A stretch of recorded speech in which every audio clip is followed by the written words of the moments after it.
Assalamualaikum warahmatullahi wabarakatuh dan salam sejahtera murid-murid yang dikasihi sekalian. Alhamdulillah, kita bersyukur kehadirat Allah Subhanahu Wa Taala kerana pada hari ini kita dapat bersama untuk siri yang kedua pada minggu kedua bulan Julai.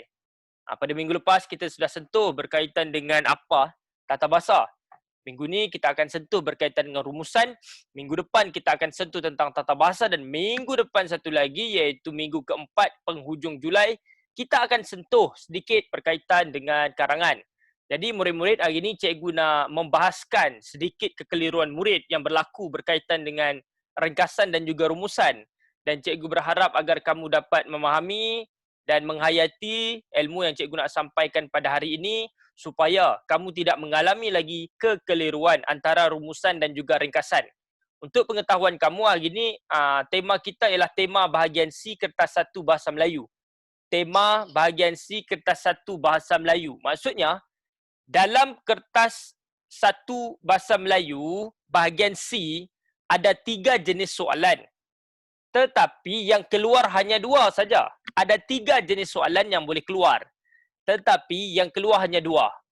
3 itu apa dia? Yang pertama ialah ulasan. Yang kedua ialah ringkasan.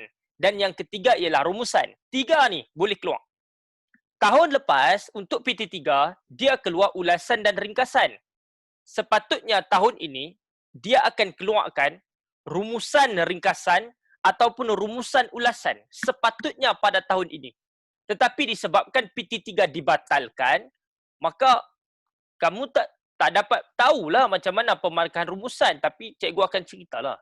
Secara umum cikgu tahulah. Tetapi disebabkan tahun ni lembaga peperiksaan tak buat kerja.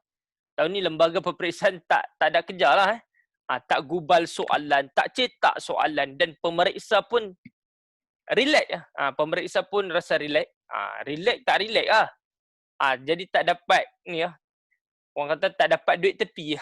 Tak dapat duit tepi maksudnya ialah tak dapat income sampingan kita panggil. Pendapatan sampingan.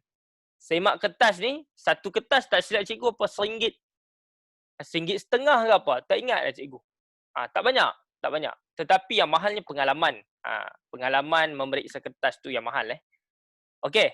Jadi murid-murid, hari ni kita akan sentuh terus berkaitan dengan rumusan. Dan kita akan buat perbandingan tentang ringkasan. Dia hampir sama. Tetapi ada beberapa perbezaan. Hampir sama tetapi ada beberapa perbezaan. Jadi sebelum kita memulakan kelas, marilah kita sama membaca doa. Bismillahirrahmanirrahim. Allahumma aftah alaina hikmataka wa anshur alaina min khazaini rahmatika ya arhamar rahimin. Rabbi shrah li sadri wa yassir li amri wa hlul 'uqdatam min lisani yafqahu qawli. Rabbana atina fid dunya hasanah wa fil akhirati hasanah wa qina adzabannar. Sallallahu ala sayyidina Muhammad wa ala alihi wa sahbihi wasallam walhamdulillahi alamin. Amin. Taqabbalallahu minkum minna wa minkum taqabbal karim. Cikgu memang mulakan dengan doa sebab cikgu selalu berkata kepada murid cikgu bahawa cikgu bukanlah orang yang dapat memandaikan kamu. Sebaliknya ilmu ni ilmu Tuhan. Tuhan tu yang membuka hati kamu sama ada kamu dapat faham ataupun tidak. Jadi sebab tu kita kena minta doa kepada Allah. Okey. Jadi itulah peranan guru. Membawa murid menuju kepada Yang Maha Esa. Baik. Jadi murid-murid sekarang kita akan mulalah. Kita akan mula. Slide dia gambar sama, malas nak tukar dah. Belum-belum dah ada orang conteng mangkuk ayun tu. Belum-belum dah ada yang conteng. Okey. Okey, jap. Okey. Kemahiran menulis rumusan pada hari ini 10 Julai 2020. Hoi, 10 kah? 11. Salah tarikh. 11 Bermula pada 12 tengah hari sampai 2 petang. Cukup sejam setengah. Ada 2 bahagian yang kita akan buat hari ini. Yang pertama, cikgu akan bentangkan dan kemudian kita akan buat hands on. Pastikan kamu cetak Pastikan kamu cetak kertas latihan yang cikgu bagi tu.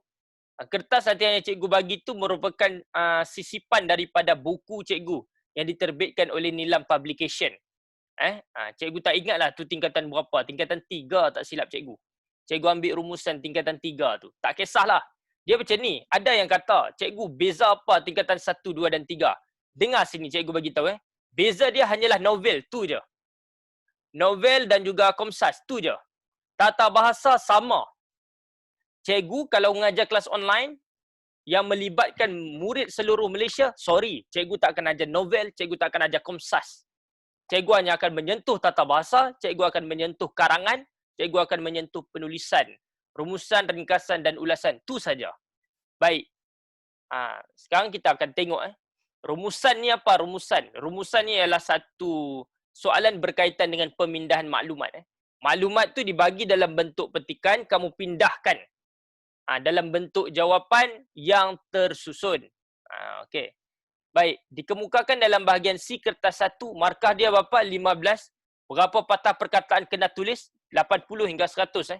Apa terjadi kalau lebih 100? Bergantung pada lembaga peperiksaan dan juga guru kamu. Guru kamu kalau dia strict, dia akan kata, you tulis lebih 100 patah perkataan, cikgu akan potong markah atau cikgu tak akan baca. Ada cikgu kata, tak apalah, kita ikut lembaga. Kalau lembaga peperiksaan kata boleh lebih, boleh. Kalau tak boleh lebih, tak boleh. Setakat ini, rumusan belum keluar lagi lah. Sebab PT3 KSSM ni baru tahun lepas start. PT3 format baru tahun lepas start. Tak boleh lebih patah perkataan untuk rumusan. Baik. Sekarang, apakah perbezaan antara rumusan dengan ringkasan? Ini persoalan yang cikgu terima daripada murid. Kerana dia kata dia mengalami kekeliruan. Apakah perbezaan antara rumusan dan ringkasan? Baik, kamu tengok betul-betul cikgu jelaskan melalui PowerPoint ni. Perbezaan antara perbezaan antara rumusan dengan ringkasan. Satu, idea utama ringkasan dinyatakan dalam arahan soalan. Idea utama dia ada dalam soalan dah. Ada dalam arahan soalan. Rumusan, idea utama tidak dinyatakan. Cikgu akan bagi tahu kamu idea utama tu apa. Berdasarkan idea utama itulah yang kita cari isi berdasarkan petikan. Rumusan ni tidak dinyatakan idea utama dia. Sebaliknya ringkasan dia nyatakan. Ringkasan dinyatakan. Yang kedua, ringkasan tak ada kesimpulan. Ringkasan tak ada kesimpulan. Rumusan ada kesimpulan. Rumusan ada kesimpulan. Dan dari segi pemerengganan pula, ini tak wajib lah. Cuma nak membezakan ialah ringkasan ada 1 perenggan, rumusan ada 3 perenggan. Dia tak kisah dari segi pemerengganan. Rumusan ni boleh tulis 1 perenggan pun boleh. 3 perenggan pun boleh, tak ada masalah. Tetapi ringkasan kita tulis 1 perenggan saja. Sebab dari segi pemerengganan, tak ada markah. Jadi cikgu berharap agar kamu jelas perbezaan antara rumusan dengan ringkasan. Itu dari segi perbezaan dia. Okey. Baik. Terima kasih Nadine atas respon. Jelas. Bagus. Okey. Sekarang ni kita akan tengok soalan contoh ringkasan. Sebab kamu kata, cikgu macam mana idea utama tu? Baik, kita tengok. Kamu tengok cikgu harap agar kamu nampak, kamu dapat nampak soalan ni. Kalau tak nampak, kamu dekatkan mata kamu dengan skrin lah. Okey. Baca petikan di bawah dengan teliti. Berdasarkan petikan tersebut, tulis sebuah ringkasan tentang faktor-faktor berlakunya kemalangan jalan raya. Dia dah nyatakan dah tu. Idea utama dia apa dia? Dia minta kamu tulis terus faktor-faktor berlakunya kemalangan jalan raya. Maka bila kamu dapat idea utama, kamu carilah dalam petikan ni apakah faktor-faktor berlakunya kemalangan jalan raya. Cikgu ulang balik Ini soalan ringkasan. Dalam ringkasan dia terus nyatakan, tulis sebuah ringkasan tentang faktor-faktor berlakunya kemalangan jalan raya. Maksudnya, inilah yang dinamakan idea utama. Dan berdasarkan idea utama ini, kita cari isi dalam petikan. Maksudnya, kita carilah faktor-faktor berlakunya kemalangan jalan raya. Berapa? Paling kurang 6. Paling kurang 5.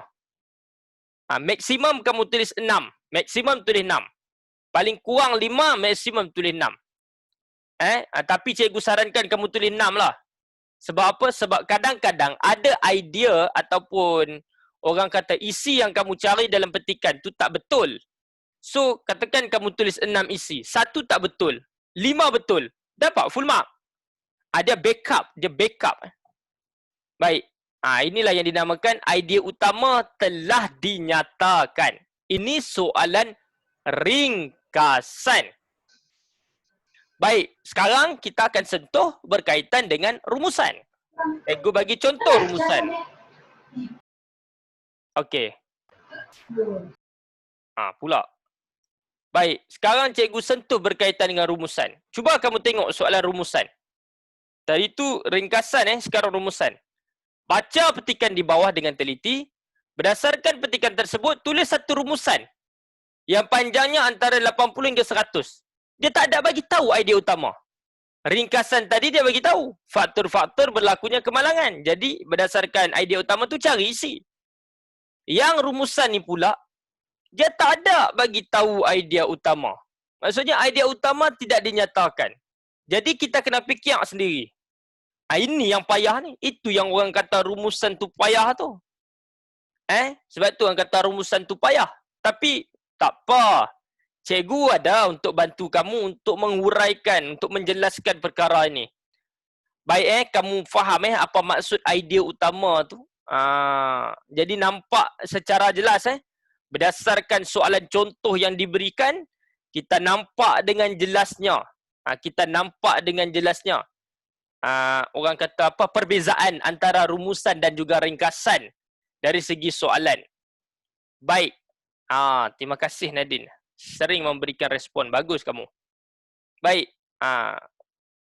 Sekarang ada apa-apa soalan?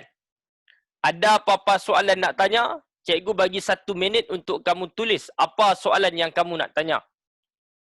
Kalau tak ada, kamu terus nyatakan jelas dan faham. Itu saja. Jelas dan faham. Baik. Kalau ada apa-apa soalan, cikgu akan jawab soalan tu.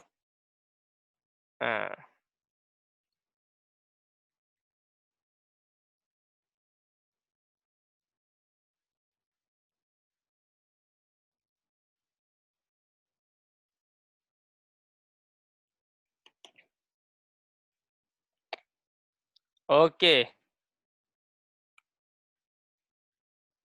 Saya keliru benda ni. Sudah lama saya nak tanya. Okey.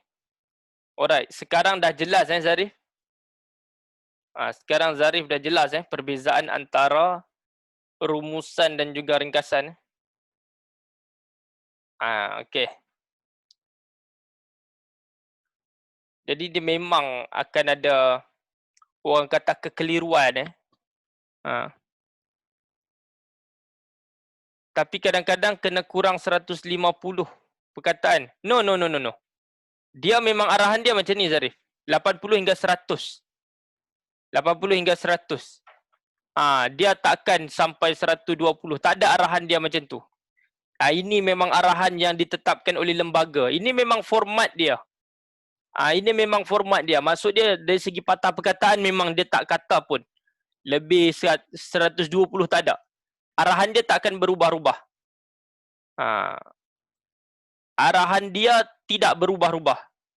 Dia yang berubah-ubah sebab guru tu mungkin nak didik murid. Supaya murid tu tulis panjang. Jadi murid tu cikgu bagi kelonggaran. Okey, tulis sampai 120. Kemudian cikgu tu didik lagi. Okey murid-murid, kamu dah mahir menulis 120 patah perkataan. Sekarang cikgu nak kamu mahirkan diri pula menulis kurang 100 patah perkataan. Dia begitu. Dia begitu. Macam lembaga peperiksaan ni dia senang ya. Cara selamat, ikut patah perkataan. Kadang-kadang lembaga kata, tak boleh lebih. Jadi kamu, nayalah kamu. Jadi cuba bina rumusan atau ringkasan tu yang panjangnya tak lebih 100 patah perkataan. Dia memang tak panjang pun. Cuma kamu tu tidak dapat membezakan mana satu idea penting yang mana satu orang kata dia punya huraian.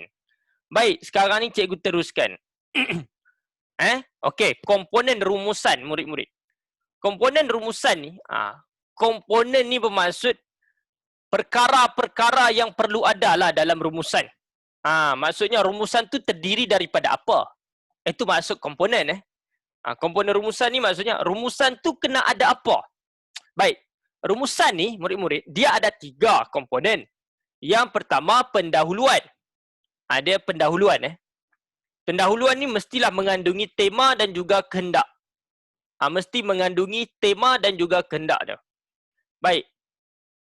Yang kedua, tema ni isu lah. Kalau kamu tak faham tema tu apa, isu lah. Isu apa yang dibawa dalam petikan tu. Idea tersurat, cikgu cadangkan 6. Paling kurang 5. Cikgu cadangkan tulis 6. Paling kurang kamu tulis 5.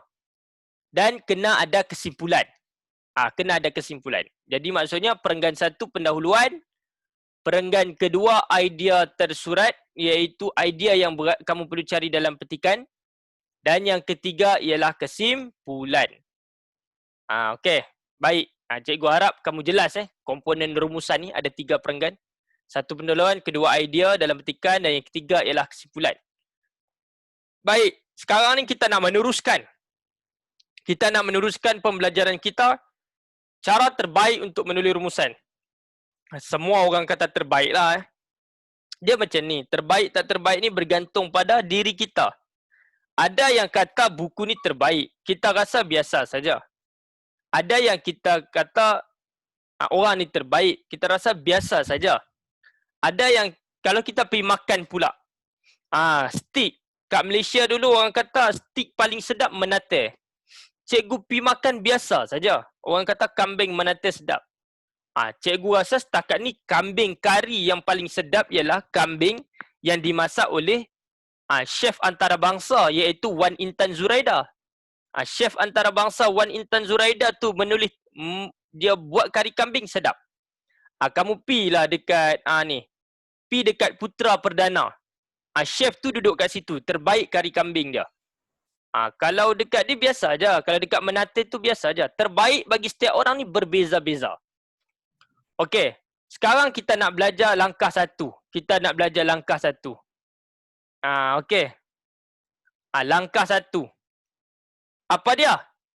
Langkah 1 ni, kita dapat petikan, kita bukan membaca keseluruhan rumusan membaca keseluruhan petikan. Aduh.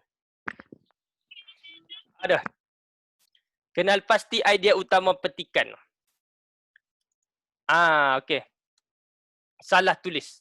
Salah tulis. Baik.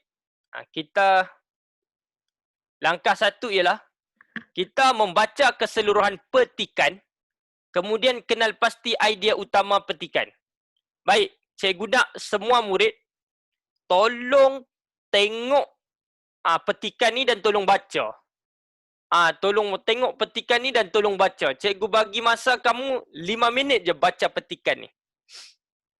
Untuk murid-murid yang dah menghadiri kelas rumusan pada hari Selasa tempoh hari, cuba kamu tengok bahan ni tak sama. Cikgu mengajar bahan memang tak sama. Memang tak sama.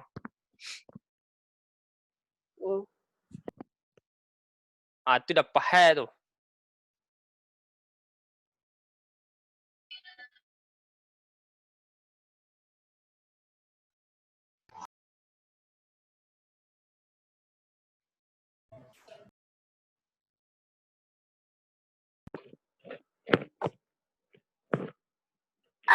Cikgu.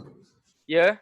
Lepas ni cikgu nak suruh kita orang hurai ke apa kita orang faham Ya. Maksudnya ialah cikgu nak suruh kamu kenal pasti apakah idea utama dia. Okey. Apa idea utama petikan ni?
Oi, gila kau.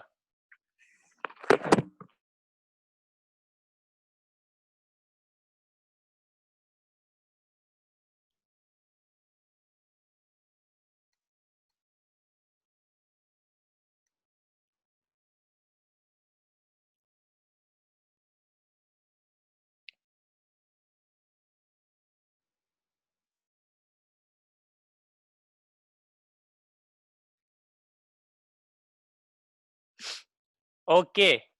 Kita dah baca kan. Kita dah baca. Ah, kita tengok kita tengok ada dua. Satu, dia mengelirukan. Petikan ini mengelirukan kita kerana ada dua. Satu generasi muda, satu remaja. Baik, sekarang ni kita tengok. Okey, kita tengok yang pertama. Perenggan pertama ni kita tengok. Secara umumnya, tenaga dan peranan remaja sangat penting dalam pembangunan sosial, budaya, politik, sukan dan ekonomi negara. Remaja yang kuat mental dan fizikalnya akan dapat menyumbang kepada pembangunan negara. Merekalah pelapis kepada kepimpinan hari ini yang akan menerajui negara ke arah negara maju.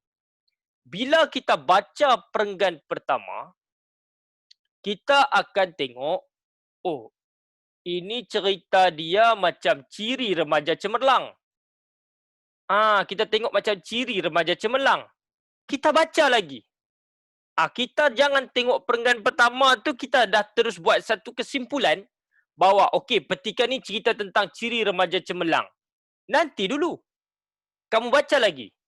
Dalam hal ini, murid yang akan menjadi remaja dan generasi muda berperanan untuk mencari ilmu pengetahuan agar dapat melahirkan manusia yang berilmu pengetahuan serta modal insan yang berkualiti kepada negara. Okey, satu dia tulis kat situ, remaja berperanan untuk mencari ilmu pengetahuan. Yang kedua, seterusnya mereka menjadi remaja cemerlang. Kat situ tu kita kata, seterusnya mereka menjadi remaja cemerlang. Itu tak berapa nak betul kalau kita kata ciri remaja cemerlang. Menjadi tenaga kerja yang produktif, kreatif dan berwawasan dalam pelbagai sektor. Negara juga tidak perlu mengimport tenaga profesional dari negara luar. Remaja yang cemerlang berperanan. Dia ulang balik peranan ni. Perkataan peranan ni diulang banyak kali. Berperanan untuk mengukuhkan perpaduan dalam kalangan rakyat yang berbilang kaum. Hal ini dikatakan demikian kerana perpaduan rakyat menjadi dasar kekuatan negara kita. Di samping itu, generasi muda. Dia sentuh pula tentang generasi muda. Dia tak sebut dah remaja. Generasi muda yang cemerlang dapat memainkan peranan penting untuk mengharumkan nama negara melalui bidang sukan. Seperti Muhammad Faiz Subri melalui jaringan terbaik penerima anugerah Puskas FIFA 2016. Ingat lagi tak Faiz Subri? Dia punya sepakan tu lencong. Kemudian masuk ke dalam gawang gol. Dia punya free kick tu lencong. Kejayaannya memberikan inspirasi kepada semua pemain bola sepak. Hal ini dikatakan demikian kerana bidang sukan seperti bola sepak memerlukan tenaga muda yang aktif dan kuat. Golongan muda juga dapat mainkan peranan untuk menggerakkan sektor pertanian kerana sektor ini dapat menjanakan ekonomi negara dan menyediakan bekalan makanan untuk seluruh rakyat di negara ini. Kalangan remaja juga patut berusaha untuk menjadi manusia yang berkualiti. Remaja dan belia diibaratkan sebagai tiang negara. Jika tiang teguh, maka negara akan kukuh. Di samping itu, remaja juga perlu mengelakkan dan menjauhkan diri daripada pelbagai gejala sosial yang boleh merosakkan mereka. Jadi kita dapati bahawa kebanyakan petikan ini bercerita tentang golongan muda ke remaja. Okey, Zarif Hilman. Tolong jawab Zarif Hilman. Kebanyakan petikan ini, kebanyakan atau keseluruhan petikan ini, dia bercerita tentang apa Zarif? Dia cerita tentang remaja ke golongan muda kalau tengok? Remaja. Dia banyak cerita berkaitan dengan remaja. Golongan muda ni lain. Remaja ni dia skop dia lebih kecil berbanding dengan golongan muda. Golongan muda ni, remaja merupakan golongan muda. Tetapi kalau umur dah 30, kita tak panggil remaja lah. kita panggil golongan muda. Remaja ni lingkungan macam sekolah rendah, dalam sekolah menengah. Remaja ni peringkat sekolah menengah dan juga peringkat pra-universiti tu dah dikira remaja lah.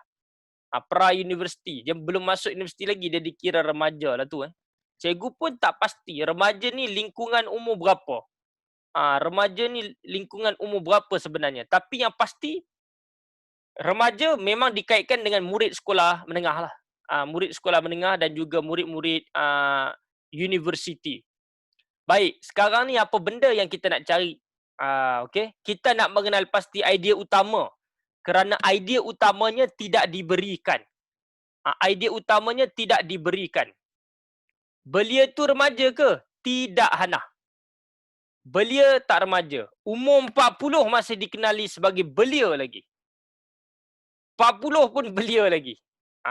Remaja ni macam kamu lah. Around 13 to 20 years old.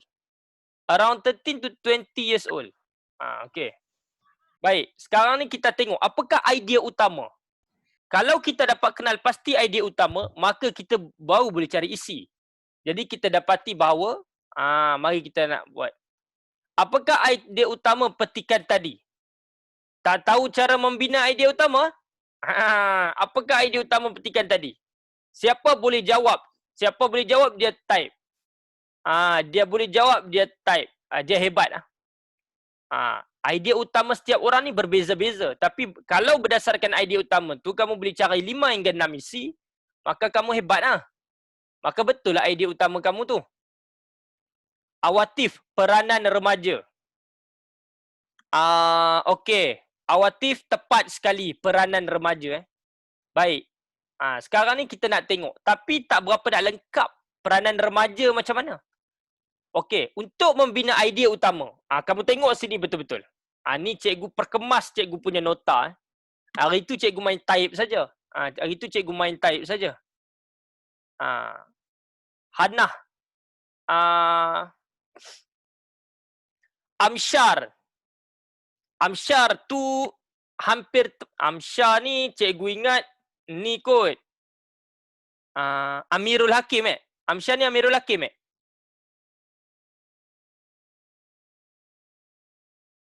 tak. Ni Amsyar mana okey. Baik.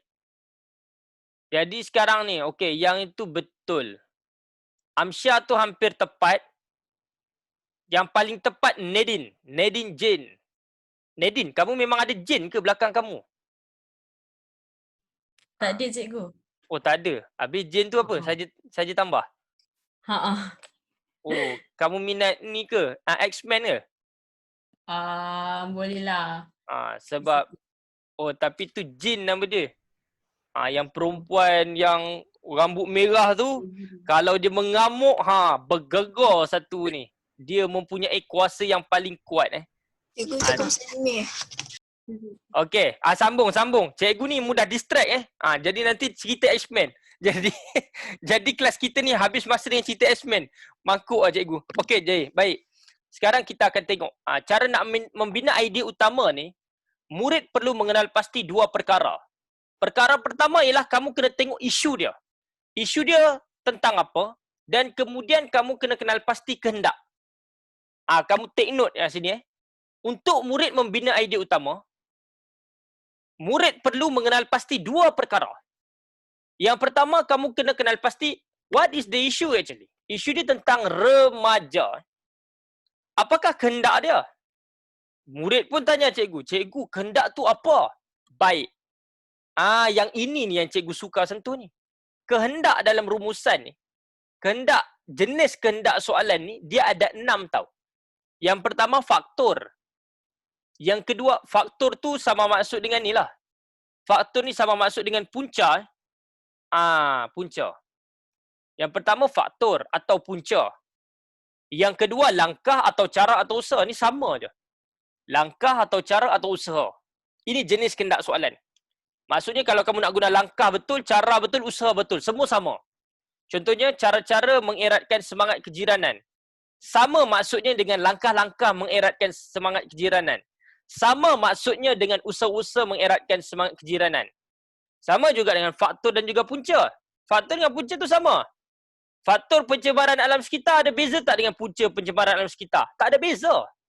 Budak sekolah rendah tanya cikgu, cikgu, apa beza faktor pencemaran alam sekitar dengan punca pencemaran alam sekitar? Sama je, tak ada beza. Yang ketiga, ciri. Yang keempat, kesan buruk. Kesan buruk ni sama maksud dengan keburukan. Keburukan. Ataupun kesan negatif. Ataupun keburukan. Ini semua maksud yang sama. Jenis kendak soalan ni. Kelima, manfaat. Kebaikan atau faedah sama je. Manfaat, kebaikan, faedah semua sama. Dan yang keenam ialah peranan. Isu dia tentang remaja. Adakah dia nak cerita tentang faktor remaja? Atau langkah remaja? Atau ciri remaja? Atau kesan buruk remaja? Atau manfaat remaja? Atau peranan remaja? Jadi sebab tu cikgu kata, isu dia remaja. Kehendak soalan kamu kena pilih. Yang mana sesuai dengan petikan tersebut? Antara 1 sampai 6. Yang mana paling sesuai berdasarkan petikan tadi? Kebanyakan petikan tadi tak cerita tentang punca, tak cerita tentang langkah, tak cerita tentang ciri, tak cerita tentang kesan buruk, tak cerita tentang manfaat. Sebaliknya, dia banyak menceritakan berkaitan dengan peranan remaja. Jadi, cikgu pun buat macam ni. Isunya ialah remaja. Kehendaknya ialah peranan. Jadi kita gabungkan kedua-duanya ini untuk membina idea utama. Apakah idea utamanya? Peranan remaja terhadap pembangunan negara. Inilah dia punya idea utama. Jadi jawapan Nadine tu tepat sekali. Jawapan Nadine tu tepat sekali. Nadine Jane. Okey, Nadine Jane. Jawapan dia tepat sekali. Jadi inilah idea utama. Peranan remaja terhadap pembangunan negara. Kenapa kena cari idea utama? Sebab rumusan tak ada idea utama. Jadi langkah 1, kita kena baca dulu keseluruhan petikan dan kemudian kamu bina idea utama. Bina idea utama petikan. Macam mana nak bina? Kenal pasti 2 perkara. Apakah perkara itu? Yang pertama, isu. Yang kedua, kehendak. Isu gabungkan dengan kehendak, terhasillah idea utama ini, iaitu peranan remaja terhadap pembangunan negara. Okey, jelas cara nak membina idea utama. Ada apa-apa soalan? Kita sentuh langkah 1. Jadi cikgu jelas. Okey, thank you Zarif. Okey, ada apa-apa soalan nak tanya? Kalau tak ada apa-apa soalan, boleh nyatakan faham dan jelas. Kalau ada apa-apa soalan, tanya aja. Cikgu sedia menjawab. Sebelum cikgu bergerak ke langkah berikutnya, memang cikgu nak bersoal jawab dengan murid lah, step by step. Sebab selepas ni kamu kena buat sendiri. Kamu kena buat sendiri.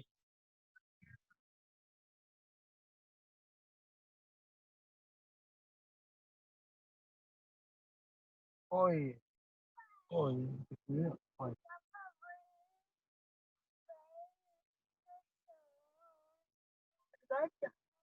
Ada belakang kau juga beruk ada belakang. Pula. Beruk ada. Beruk ke apa? Kau dengar buah beruk dalam tu. Okey, tak ada faham dan jelas. Okey. Alright.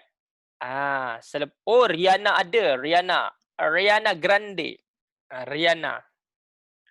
Baik, nanti cikgu nak tanya soalan kepada Rihanna. Baik, sekarang ni kita dah kenal idea utamanya iaitu peranan remaja terhadap pembangunan negara. So, sekarang apa yang perlu kamu buat ialah cari peranan remaja terhadap pembangunan negara. Langkah 2, mengenal pasti dan menyenaraikan 6 idea tersurat. Idea tersurat tu apa? Idea tentang peranan remaja tadilah. Kita dah dapat idea utamanya iaitu peranan remaja terhadap pembangunan negara. Kita cari isi peranan remaja terhadap pembangunan negara dalam petikan. Kita cari. Jadi, itu langkah kedua, kita cari isi dia. Jadi, cikgu dah senaraikan mencari ilmu pengetahuan, 1 isi. Yang kedua, menjadi tenaga kerja yang produktif, kreatif dan berwawasan dalam pelbagai sektor, 2. Mengukuhkan perpaduan dalam kalangan rakyat berbilang kaum, 3. Mengharumkan nama negara melalui bidang sukan, 4. Berusaha menjadi manusia yang berkualiti, 5. Mengelakkan dan menjauhkan diri daripada pelbagai gejala sosial 6. Ada 6. Cikgu tak ambil yang isi generasi muda ni. Cikgu tak ambil golongan muda ni. Generasi muda ni okey lah. Okay. Generasi muda ni okey. Maksudnya remaja ni boleh mengharumkan nama negara melalui bidang sukan. Banyak. Contohnya ada remaja negara kita yang telah mewakili negara dalam pertandingan kapal layar. Sukan kapal layar antarabangsa di Terengganu. Dapat pingat emas. Ada yang menjadi juara catur. Ada yang menjadi juara catur. Itu remaja. Tapi kalau yang ni memainkan peranan untuk menggerakkan sektor pertanian, tak boleh. Kenapa? Kamu remaja, kamu nak bertani apa benda? Kamu nak menggerakkan sektor pertanian apa? Banyaklah kejayaan-kejayaan remaja. Contoh remaja kita ada masuk pertandingan robotik peringkat antarabangsa. Menjadi juara. Itu remaja, peranan remaja. Dia mengharumkan nama negara. Jadi kamu juga cikgu berdoa, semua murid cikgu dalam ni, yang tingkatan 1, 2 dan 3, menjadi murid yang dapat mengharumkan nama negara di persada antarabangsa. InsyaAllah mudah-mudahan. Bukan saja cikgu nak kamu menjadi murid yang cemerlang dalam akademik. No, kamu dah tak boleh fokus kepada akademik semata-mata. Sebaliknya, cuba kamu mantapkan dari segi, contoh, sesiapa yang minat bahasa Melayu. Cikgu selalu bagi tahu, kamu minat bahasa Melayu, cuba kamu tulis sajak ke, artikel ke, kamu hantar kat majalah-majalah, kamu akan dapat duit. Cuba bina duit sebagai remaja. Cuba bina duit sebagai remaja. Cari duit. Macam cikgu dulu masa remaja, cikgu tak berapa minat menulis sajak-sajak. Cikgu banyak menulis benda-benda yang akademik. Sebab tu cikgu jadi orang akademik sekarang. Cikgu banyak menulis artikel. Jadi artikel cikgu ada dikeluarkan dalam majalah sekolah. Kemudian cikgu menulis teks pidato. Bila cikgu tulis teks pidato, cikgu menyampaikan pidato dan akhirnya cikgu buat duit dengan pidato. Ini nak bagi tahu kamulah. Sepanjang tingkatan cikgu start pidato yang serius masa sekolah menengah, tingkatan 2. Tingkatan 2, 3, 4, 5. Lebih kurang RM3,000 cikgu telah cipta duit. Tingkatan 2 sampai tingkatan 5. RM3,000 lebih. Telah cikgu dapat melalui hasil berpidato. Kamu pun samalah. Kamu boleh cipta duit melalui situ. Itulah peranan remaja. Sekarang ni, cikgu dah membesar sebagai orang dewasa. Jadi, peranan cikgu masa remaja, cikgu cari ilmu, cikgu cari pengalaman. Dan sekarang ni, cikgu menjadi guru muda. Guru muda yang mampu menyampaikan ilmu kepada murid-murid. Maksudnya, murid faham atau tidak. Biasanya, dulu kalau kamu nak cari guru bahasa Melayu, biasanya guru yang dia dah tua-tua, yang berpengalaman, orang suka sebab dia dapat menyampaikan ilmu dengan baik. Guru muda ni biasa itu stigma dulu. Sekarang, cikgu telah mempunyai ilmu dan kawan-kawan cikgu juga sama. Kami menjadi guru yang berusaha untuk memandaikan murid-murid. So, bila kamu umur 22 nanti, atau 23, katakan kamu menjadi guru, mungkin kamu jadi jauh lebih hebat daripada cikgu. Itulah harapan cikgu. Kamu menjadi hebat dalam usia yang muda. Tetapi, you must stay humble. Okay? Baik. You must stay humble. Baik, sekarang ni, kita tengok. Ada yang kata, saya nak mengharumkan nama negara melalui PUBG. Sukati hang. Sukati hang. Okay. Baik. Sekarang ni, inilah idea utama dia. Peranan remaja terhadap pembangunan negara. Jadi, cikgu senaraikan balik isi-isi. Cikgu senaraikan balik 6 isi yang cikgu cari dalam petikan tadi. Nampak Mencari ilmu pengetahuan, menjadi tenaga kerja yang produktif, kreatif dan berwawasan dalam pelbagai sektor, mengukuhkan perpaduan dalam kalangan rakyat berbilang kaum, mengharumkan nama negara dalam bidang sukan, berusaha menjadi manusia yang berkualiti, menjauhkan dan mengelakkan diri daripada pelbagai gejala sosial yang boleh merosakkan mereka. Jadi kita repeat balik step nak buat rumusan. Yang pertama, baca keseluruhan petikan dan tentukan idea utama. Cara nak buat idea utama, kita kena fokus kepada 2 perkara. Yang pertama, kenal pasti isu. Yang kedua, kenal pasti kehendak dia. Kehendak ada 6. Pilih mana-mana satu. Pilih mana-mana satu kehendak tadi. Okey. Maksudnya, kehendak tu mesti tepat. Salah kehendak habis. Pilih yang tepat. Yang kedua, ini step dia iaitu kita mengenal pasti isi yang terdapat dalam petikan berdasarkan idea utama. Dah, kemudian langkah ketiga, membina pendahuluan ringkas. Membina pendahuluan ringkas. Pendahuluan mestilah mengandungi idea utama petikan. Pendahuluan tu mestilah mengandungi idea utama petikan. Langkah ketiga, bina pendahuluan ringkas.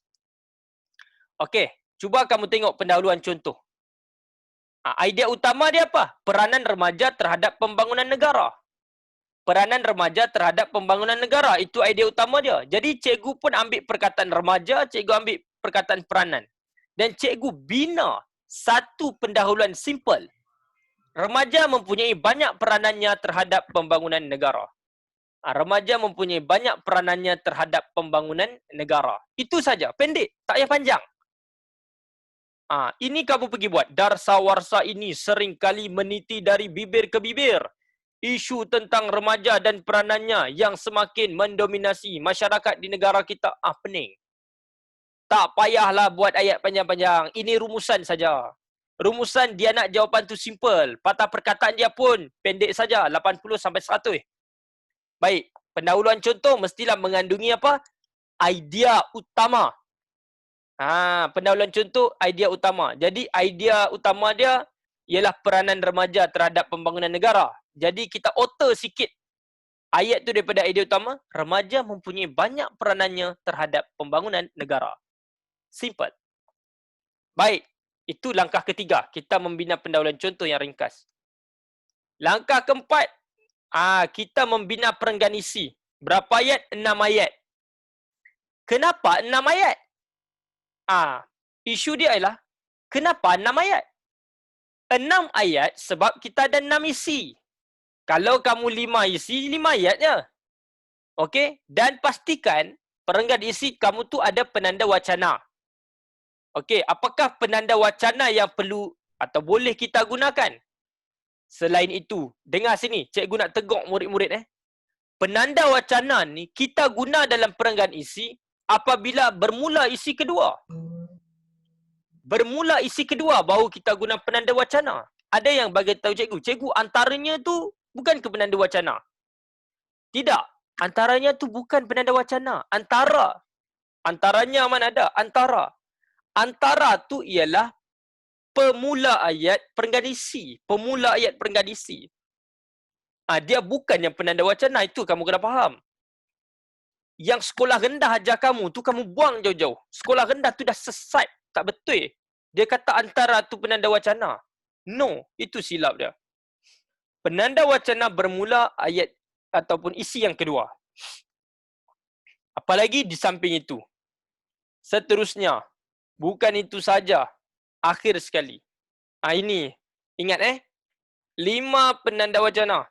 Selain itu, di samping itu, seterusnya, bukan itu sahaja, akhir sekali.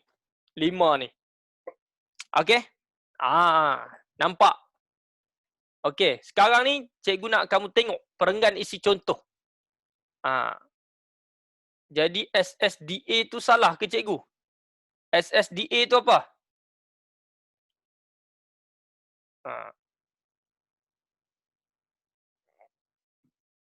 Dia A tu yang salah, asda kan.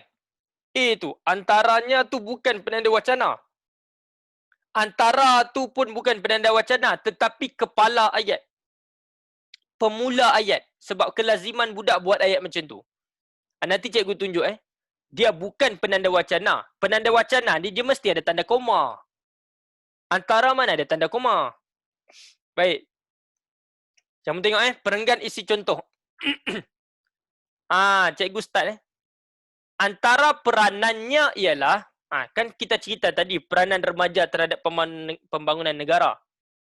Kamu mulakan ayat dengan antara, masukkan antara peranannya ialah, masukkan isi satu. Isi satu ni kamu boleh guna antara. Tak nak guna antara pun, tak apa. kamu guna salah satu. Salah satu peranannya ialah tak nak guna salah satu. Guna satu daripada. Faham? Tak semestinya mulakan ayat dengan antara. Sebab idea pertama tidak memerlukan penanda wacana. Dia memerlukan kepala ayat saja. Satu daripada peranannya ialah remaja perlu mencari ilmu pengetahuan. Nampak? Baru masuk penanda wacana. Iaitu selain itu. Selain itu ni nak masukkan isi kedua. Remaja hendaklah menjadi tenaga kerja yang produktif, kreatif dan berwawasan dalam pelbagai sektor. Sebenarnya, kamu macam ni kan. Selain itu ni, kamu nak masukkan pada idea ketiga pun tak apa. Cuma cikgu nak kamu tu teratur dari segi penggunaan penanda wacananya. Sebab kelaziman orang, dari segi aturannya, orang guna selain itu dulu. Lepas tu di samping itu. Lepas tu seterusnya. Lepas tu bukan itu saja. Lepas tu baru akhir sekali. Tak adalah cikgu kata. Cikgu Isyad kata selain itu mesti guna untuk idea kedua. Tak. Cikgu tak kata mesti guna idea kedua. Nak guna untuk idea ketiga pun tak apa. Cuma cikgu nak kamu ikut kaedah ini supaya tersusun. Tak adalah kamu bersepah-sepah idea kamu. Jadi selain itu digunakan untuk idea kedua. Kemudian nak masuk idea ketiga, tulis dulu penanda wacana di samping itu. Baru masuk idea ketiga. Nak masuk idea keempat, mulakan dengan penanda wacana seterusnya. Baru masuk isi keempat. Lepas tu, masuk penanda wacana bukan itu sahaja. Kemudian baru masuk isi kelima. Dan sebelum nak masukkan isi terakhir iaitu isi keenam, gunakan penanda wacana akhir sekali. Jadi itulah cara menulis perenggan isi contoh. Sekarang ni cuba kita tengok pula cara yang kelima, langkah kelima iaitu membina perenggan kesimpulan satu ayat. Untuk kita membina perenggan kesimpulan, satu ayat saja diperlukan dan pastikan ayat itu mengandungi cadangan dan alasan. Dan ingat, cadangan itu mesti ada kaitan dengan isu dia. Cikgu buat cadangan mestilah ada kaitan dengan isu. Oh, tengah azan. Kita relax sekejap. Tengah azan.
Allahumma rabbah.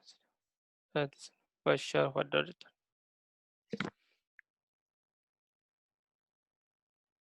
Okey. Jadi kita nak bina perenggan kesimpulan satu ayat saja dan pastikan ayat tersebut, kesimpulan tersebut mengandungi dua perkara iaitu cadangan dan juga alasan kamu. Cadangan mesti ada kaitan dengan isu. Isu dia tentang remaja, jadi kamu pun kena bina cadangan berkaitan dengan remaja lah. Jadi cuba kita tengok. Sebagai kesimpulannya, cadangan apa? Kita hendaklah menjadi remaja yang cemerlang. Nampak? Tu cadangan kita ada kaitan dengan isu. Kita hendaklah menjadi remaja yang cemerlang. Ada murid, kita hendaklah menyumbang kepada negara. Mana ada kaitan dengan isu remaja? Isu dia tentang remaja. Kita hendaklah menjadi remaja yang cemerlang. Bagilah alasan. Kerana remaja merupakan pewaris kepimpinan negara pada masa hadapan. Habis. Jadi, perenggan pendahuluan, perenggan isi dan perenggan kesimpulan cikgu gabung. Dan terhasillah satu rumusan penuh seperti yang tertera dalam kamu punya skrin. Tertera dalam kamu punya skrin. Jadi ada 3 perenggan. Perenggan pertama, perenggan pendahuluan. Perenggan pendahuluan mesti ada apa dia? Mesti ada idea utama je, iaitu remaja dan juga peranan dia. Isi yang perenggan kedua ialah isi yang kamu cari berdasarkan petikan. Susun balik mengikut penanda wacananya. Dan yang ketiga, bina kesimpulan. Kesimpulan tu mesti adalah cadangan dan juga ada alasan. Cadangan itu mestilah ada kaitan dengan isunya. Baik murid-murid, ada apa-apa soalan? Ada apa-apa soalan? Sekarang ni sedang elok dah ni 1.30. Sedang elok betul dah ni 1.30. Ada apa-apa soalan? Tak ada. Kenapa kesimpulan ada 2? Dia bukan kesimpulan ada 2. Apa maksud nakib kesimpulan ada 2? Lepas ayat akhir sekali tu. Mana?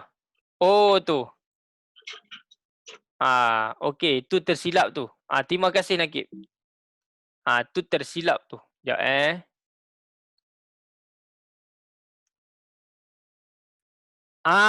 okey betul. Okey cantik. Ni cikgu dah ubah ni tadi. Satu daripadanya kan. Ikut kamulah nak mulakan ayat dengan satu daripadanya ke salah satu ke? Salah satu daripada peranannya ke? Salah satu ke? Nak guna antara ke? Suka hati kamu. Tapi yang pasti permulaan perenggan isi bukanlah penanda wacana. Perenggan pula dah. Isi kedua perenggan isi baru penanda wacana. Baik, terima kasih Nakib. Terima kasih. Baik. Ada apa-apa soalan? Tak ada? Jelas dan faham. Baik. Terima kasih. Jelas. Okey, sekarang ni apa yang perlu kamu buat ialah ni tugasan kamu ni. Tugasan murid, baca soalan rumusan dalam kertas latihan yang diberikan. Baca soalan rumusan dalam kertas latihan yang diberikan, kemudian kenal pasti 1 idea utama, yang kedua 6 idea tersurat. Tersirat pula dah. What typo ni. Kenal pasti 6 idea tersurat. Paling kurang 6. Kamu cari. Cikgu nak kamu paling kurang kena kenal 6. Biarlah dalam peperiksaan tu cikgu kamu kata cikgu nak 5 aja. Cikgu Isyad nak 6 Kenapa? Buat standby. Buat standby. Takut satu kamu tak betul. Maka nanti kalau kamu cari 5 saja, satu tak betul, kamu dapat markah untuk 4 isi saja. Kamu katakan kamu cari 6. Satu salah. 5 kamu masih dapat full mark. Tu apa cerita tu? Apa cerita tu? Apa cerita tu? Apa cerita tu? Mabuk ketum. Okey. Baik. Sekarang ni baca soalan rumusan dalam kertas latihan yang diberikan. Ni.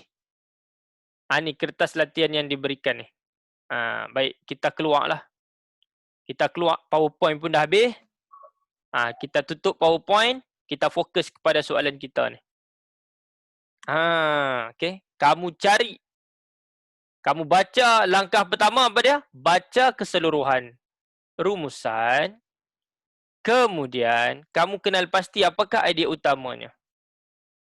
Kamu kenal pasti, apakah idea utamanya?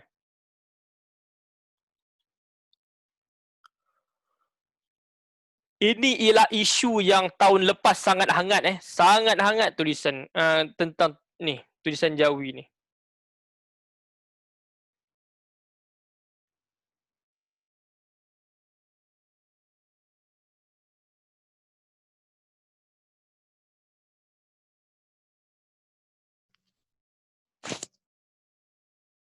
Anu,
okey, dah siap baca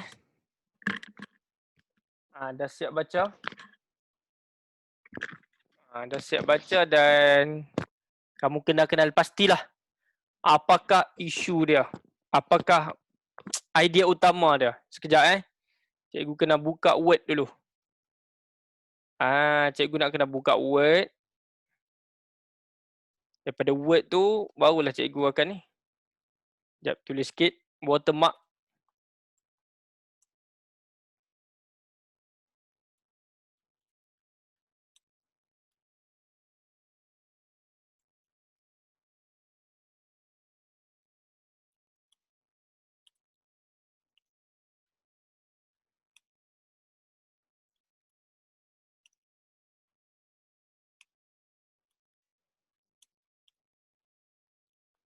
Okey, siap watermark. Cikgu akan ni lah. Cikgu akan share dengan kamu. Cikgu akan bersoal jawab dengan kamu. Baik, kita nak membina idea utama. Idea utama. Okey. Sekejap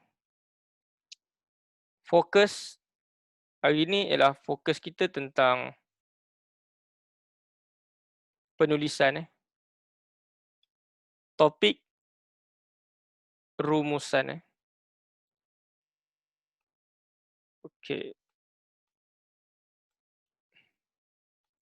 Baik. Mengenal pasti idea utama. Untuk mengenal pasti idea utama petikan, kita kena ada dua perkara nak kena tulis. Yang pertama, kita kena tulis isu. Yang kedua ialah kita kena tulis kehendak. Isunya apa? Kehendaknya apa? Baik. Jadi, cikgu akan panggil dua orang murid lah untuk menjelaskan. Untuk berkongsi idea dan juga pendapat. Apakah isu dia? Dan apakah kehendak dia? Baik, cikgu buka balik kehendak dia. Ada yang tak ingat lagi kehendak. Kehendak ni jenis kehendak ada 6 Faktor ke, punca ke, langkah ke, ciri ke, kesan buruk ke. Untuk muka kita. Nak tak? Aduh. Okey. Manfaat, kebaikan, kepentingan, faedah ni semua sama. Semua sama saja. Semua sama. Jadi ada 6 jenis kehendak soalan. Jadi cikgu nak kenal pasti apakah isunya, apakah kehendak dia. Baik, berdasarkan petikan ini. Cikgu nak panggil siapa Saya rasa saya nak panggil Alia Batrisha. Alia Batrisha, isu dia tentang apa ni? Isu ni tentang apa ni? Kelebihan tulisan hot. Kot. Dia ada cerita tentang khot ke? Dia cerita tentang apa ni? Tulisan Jawi, tulisan Jawi. Isu dia tentang tulisan Jawi. Isu dia tentang tulisan Jawi. Tu isu dia. Kepentingan ke, kebaikan ke, ciri ke, cara ke, itu semua ialah kehendak. Faktor ke, okey. Jadi apakah kehendak dia? Kehendak. Kehendak ni cuba kamu tengok. Ada 6 jenis kehendak. Dia cerita tentang faktor tulisan Jawi ke, langkah tulisan Jawi ke, ciri tulisan Jawi ke, kesan buruk tulisan Jawi ke, manfaat tulisan Jawi ke, peranan tulisan Jawi. Manfaat. Kamu tengok manfaat. Okey. Nak tulis manfaat boleh, kebaikan boleh, kepentingan boleh, faedah boleh. Tak ada masalah. Keempat-empatnya betul kerana bersinonim. Faham ke tidak? Faham. Jadi kamu tulis manfaat. Jadi kalau cikgu tulis faedah boleh tak? Boleh. Okey. Kalau cikgu tulis kebaikan boleh tak? Boleh. Kalau cikgu tulis kepentingan boleh tak? Boleh. Inilah dia. Daripada isu dan juga kehendak ni, maka kita boleh membina idea utama. Jadi apakah idea utamanya? Idea utama dia Kepentingan tulisan Jawi. mempelajari Tulisan Jawi. tulisan Jawi. Inilah idea utama dia. Apa yang susah? Faham tak? Faham. Okey, alright. Thank you. Terima kasih kerana sudi memberikan respon kepada cikgu. Jadi macam inilah murid-murid. Itulah step dia cikgu ajar. Okey. Alright. Jadi macam tu. Isu dia tulisan Jawi. Kehendak dia apa? Patricia kata manfaat. Cikgu pun tanya lagi kepada dia. Faedah boleh tak? Dia kata boleh. Kebaikan boleh tak? Boleh. Kepentingan boleh tak? Boleh. Mana-mana? Tak nak tulis kepentingan? Kamu ganti dengan benda lain. Ada 4 pilihan. Kebaikan. Mempelajari tulisan Jawi. Lagi? Faedah. Mempelajari tulisan Jawi. Boleh. Lagi? Manfaat. Sama je semua. Tak ada masalah. Cuma nak tambah lagi boleh tak cikgu? Boleh. Kepada siapa? Kepada masyarakat. Tambah lagi. Kepada rakyat. Kena bagi tahu ada. Faedah mempelajari tulisan Jawi. Kepada rakyat. Kepada masyarakat. Semua ni sama je. Nampak semua sama je. Mana-mana pun boleh diterima. Mana-mana pun boleh diterima. Okey. Baik. Setakat itu. Faham faham Okey, sekarang cikgu nak panggil 6 orang Cikgu akan petik nama 6 orang. Ini langkah 1 mengenal pasti.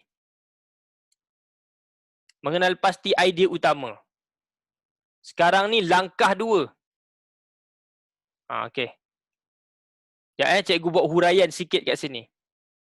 Untuk mengenal pasti idea utama, murid perlu mengenal pasti isu dan kehendak berdasarkan petikan soalan. Inilah cikgu bagi tip. Ni nanti nota ni cikgu share dengan kamu kalau kamu nak. Kalau tak nak, tak apa. Kalau kamu tak nak, tidak mengapa. Cikgu akan simpan lah. Tapi kalau nak nanti cikgu akan, cikgu akan share lah. Siapa yang nak Hui, nota cikgu ni lawa. Kau jangan main-main. Nota cikgu lawa ke jangan main-main Okey. Tapi satu je pesan cikgu, jangan kongsi dengan orang lain Tak kisahlah guru ke, siapa ke kalau nak kena minta keizinan daripada Cikgu Isyad dulu. Mengenal pasti idea tersurat berdasarkan petikan. Mengenal pasti idea tersurat berdasarkan petikan. Maksudnya, idea tu utamanya ialah kepentingan mempelajari tulisan Jawi kepada masyarakat. Jadi kenal pasti 6. Kenal pasti 6 kepentingan. Cikgu nak paling kurang 6. Murid cikgu kena 6. Murid orang lain lantak. Cikgu nak 6 Baik. Okey.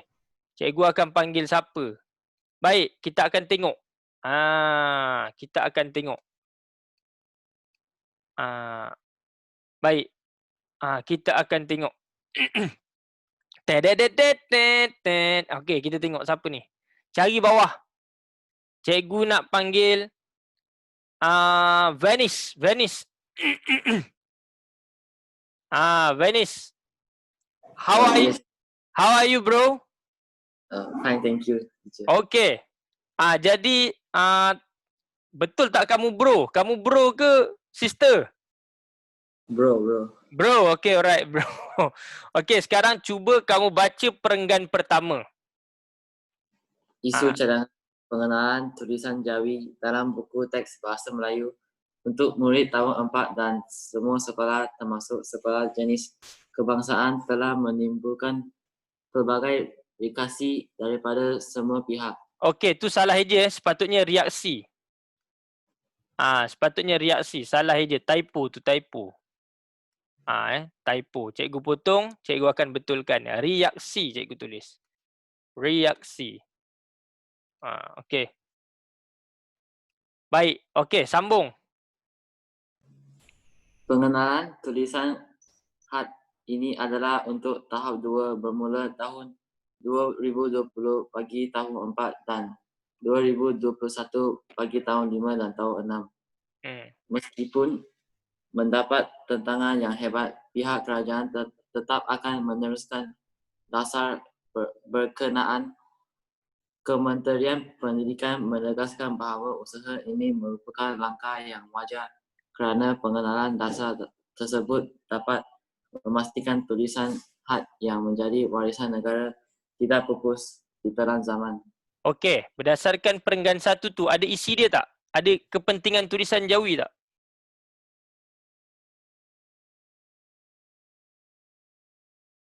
Cuba tengok. Dalam tulisan Jawi ada satu seni iaitu seni khat. Jadi tulisan Jawi ke tulisan khat tu samalah. Sebab khat ni ialah satu seni dalam tulisan Jawi. Faham Jadi Vanis, cuba kenal pasti isi. Ada tak isi ataupun kepentingan tulisan khat atau tulisan Jawi? Dia lebih kepada tulisan Jawi ceritanya ni. Vanis jumpa tak? Ada tak isi? Cuba bagi tahu isi dia. Vanis hilang ke? Oh, ada lagi Vanis. Vanis. Ada isi dalam perenggan permulaan. Ada? Ada. Apa dia? Tidak ada. Ada satu. Warisan negara. Tidak pupus di telan zaman. Untuk pengetahuan kamu, tulisan Jawi ni dulu dari segi sejarahnya, semasa zaman Kesultanan Melayu Melaka, semua pedagang dari seluruh dunia mempelajari atau mempelajari tulisan Jawi untuk menulis surat kepada Raja Melaka, Sultan Melaka. Jadi dia merupakan satu warisan negara. Merupakan satu warisan negara.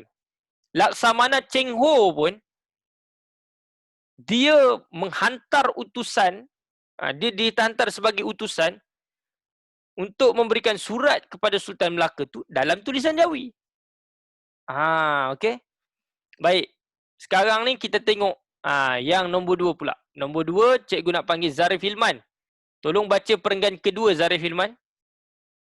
Assalamualaikum cikgu.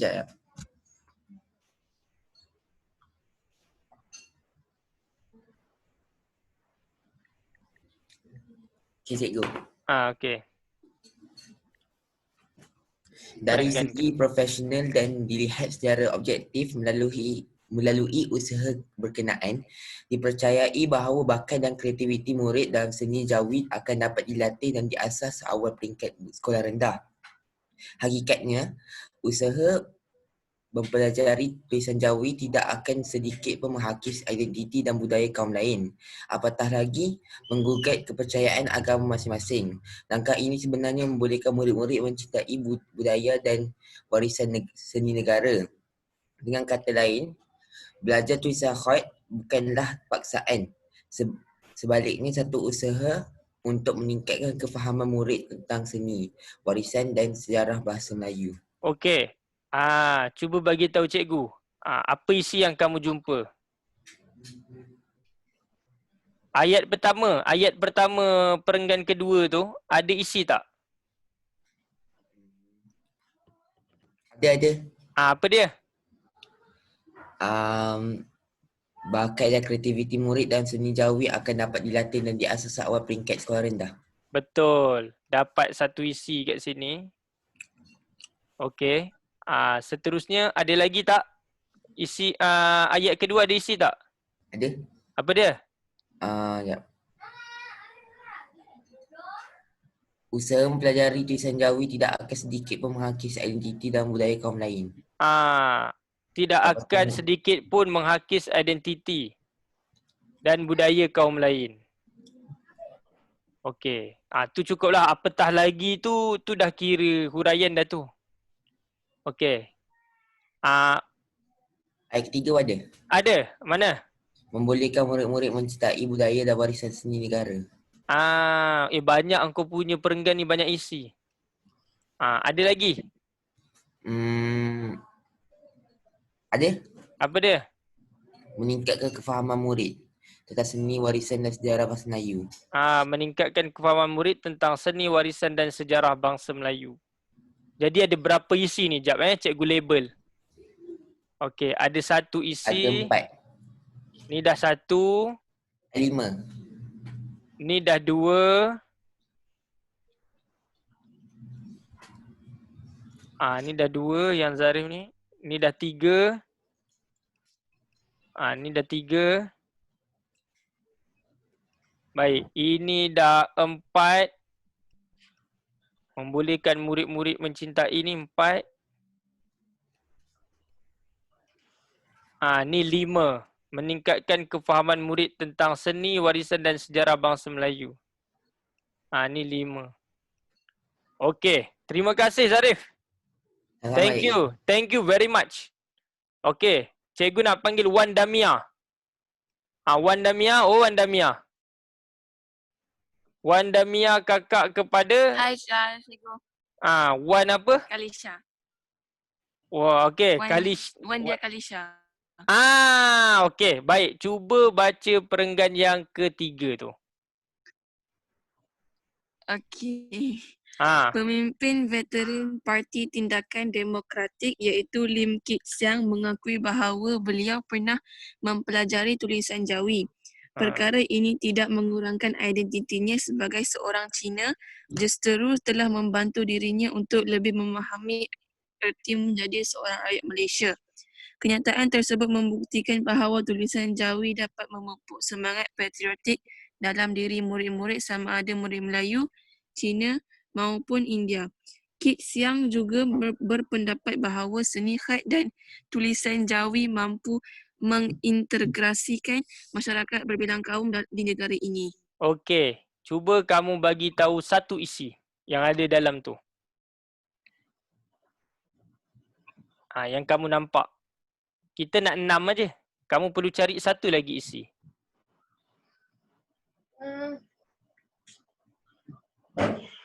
Dalam perenggan yang kamu baca tadi tu.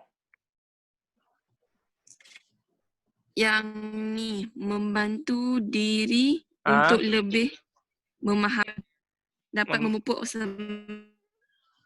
Okey, betul. Ini betul. Ini dah 6. Kemudian yang kamu kata semangat patriotik tu kan? Kamu kata okey. patriotik dalam diri murid. Okey, betul. Ni dah jadi 7 dah. Okey, cukup dah tu. Terima kasih Wan Damia. Thank you so much. Kita dah ada 7 kita dah ada 7 di sini. Cukuplah tu. Sebenarnya ada satu lagi iaitu mampu mengintegrasikan masyarakat berbilang kaum di negara ini. Okey. Ada satu lagi tapi cukuplah kita buat 6 je lah. Kita senaraikan 6 saja sudah cukup. Baik. Kita senaraikan. Jadi terima kasih kepada murid-murid yang baik hati tu, yang sudi bersama cikgu untuk mengeluarkan isi.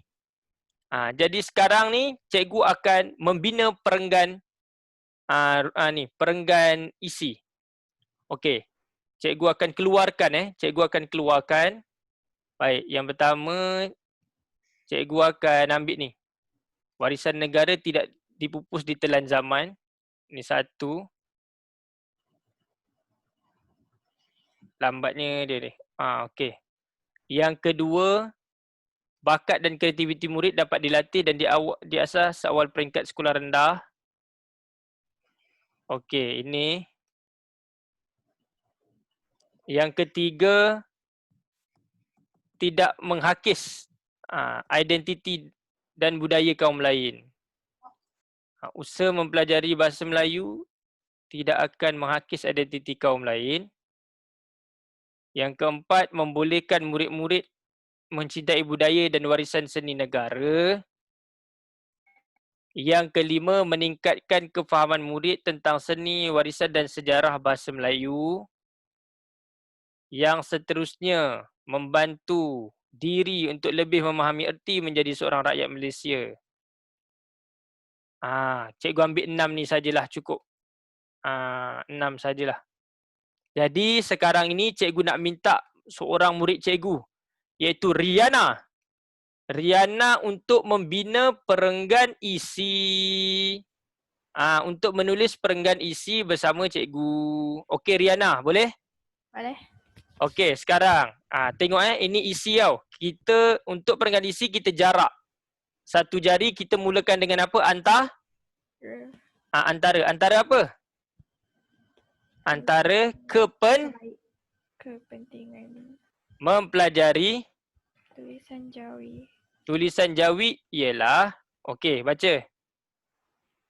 Warisan negara tidak pupus ditelan zaman. Okey, warisan negara tidak pupus ditelan zaman. Baik. Bagus. Okey, nak masuk isi yang kedua. Kita guna apa Riana? Selain itu. Selain itu. Baik, bagus. Selain itu, koma. Apa dia?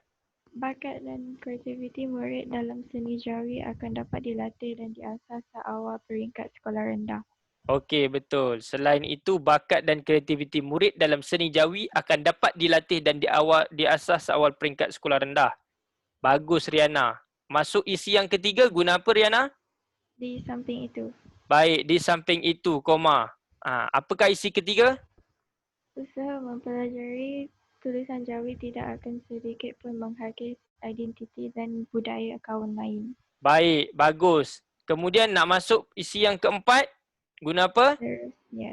Seterusnya, terbaik. Okey, masukkan. Bella. Oi, diam. Diamlah Muhammad Danish. Membolehkan murid-murid mencintai budaya dan warisan seni negara. Tapi yang ni Riana, kita selepas selepas penanda wacana tak boleh guna kata kerja. Seterusnya apa? Apa? Pelajari tulisan Jawi. Usaha ataupun tindakan mempelajari tulisan Jawi, ataupun orang kata aktiviti lah. Aktiviti mempelajari tulisan Jawi. Membolehkan murid-murid mencintai budaya dan warisan seni negara. Ingat selepas penanda wacana, Riana tak boleh masukkan kata kerja. Kena ada apa benda. Kena ada apa ataupun siapa. Faham? Faham. Okey. Kemudian masukkan isi yang berikutnya Riana. Bukan itu sahaja. Baik. Bukan itu sahaja, koma. Apa dia? Aktiviti mempelajari tulisan Jawi dapat meningkatkan kefahaman murid tentang seni, warisan dan sejarah bahasa Melayu. Okey, tulisan Jawi juga dapat meningkatkan kefahaman murid tentang seni, warisan dan sejarah Melayu. Kalau boleh jangan ulang benda yang sama sangat lah. Cuba pelbagaikan Cuba pelbagaikan. Okey, yang terakhir. Akhir sekali, Akhir sekali. Apa akhir sekali? Dirinya ni buang. Diri. tindakan. Tindak. Apa dia? Langkah. Ataupun orang kata bolehlah. Apa yang kamu nak cakap, cakap lah. Nanti cikgu betulkan. Tindakan mempelajari tulisan Jawi. Tindakan mempelajari tulisan Jawi. Boleh, tak ada masalah. Apa dia? Dapat membantu diri untuk untuk lebih memahami erti menjadi seorang rakyat Malaysia. Betul. Bagus. Macam tu je. Sambung-sambung aja guna penanda wacana. Senang aja. Nampak kan Riana? Nampak kan? Nampak. Cuma selepas penanda wacana tu jangan guna kata kerja je. Kena ada apa ataupun siapa. Okey. Dah. Cantik. Jadi inilah hasil perenggan isi yang penuh. Inilah hasil perenggan isi yang penuh. Oleh Riana. Oleh Riana Kalizan. Okey, thank you Riana. Bagus. Thank you. Alright. Seterusnya murid-murid kita akan belajar menulis apa dia? Kita akan menulis kesimpulan. Itu langkah yang ketiga, menulis kesimpulan. Kesimpulan kena ada apa dia? Kesimpulan menulis kesimpulan. Pastikan kesimpulan tu mesti ada cadangan dan alasan. Cadangan dan alasan. Cadangan ni mesti kaitkan dengan apa? Mesti kaitkan dengan orang kata apa dia?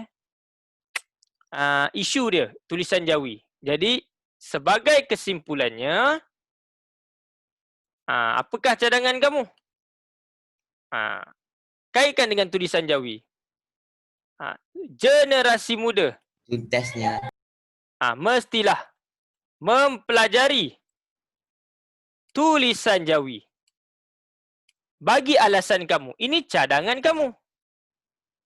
Ini cadangan kamu. Generasi muda ataupun kita pun boleh. Generasi muda mestilah mempelajari tulisan Jawi. Agar jati diri sebagai rakyat Malaysia semakin kukuh. Semakin kukuh. Bolehlah guna agar ni. Inilah alasan. Agar ni merupakan alasan. Jadi murid-murid, sekarang apa yang perlu kita buat ialah kita akan gabungkan ketiga-tiga perenggan tersebut. Kita akan menghasilkan rumusan yang lengkap. Ingat, rumusan lengkap. Cikgu akan gabungkan perenggan pendahuluan, iaitu ni dia. Tu dah bunyi apa dah tu? Bunyi macam CD sangkut. Betul tak betul tu? Jadi kita kena bina ni. Bina idea utama. Pendahuluan dia ialah, macam mana pendahuluan dia? Pendahuluan dia ialah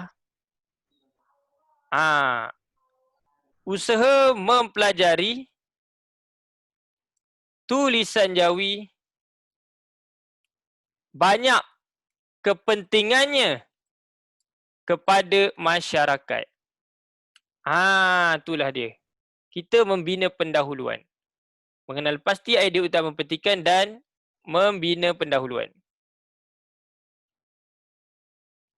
Jadi kita dah membina. Tadi kita tertinggal tadi pendahuluan. Macam-macam bunyi lah weh. Ni mesti budak tingkatan 1. Sakit jiwa aku. Cikgu. Ada tuition cikgu Khalid sekarang. Pergilah masuk. Okay, bye cikgu. Bye. Okey. Jadi sekarang kita akan gabungkan ketiga-tiganya. Yang pertama kita akan menulis pendahuluan. Kemudian kita tulis perenggan isi. Aduh, apa benda tu lagi lah.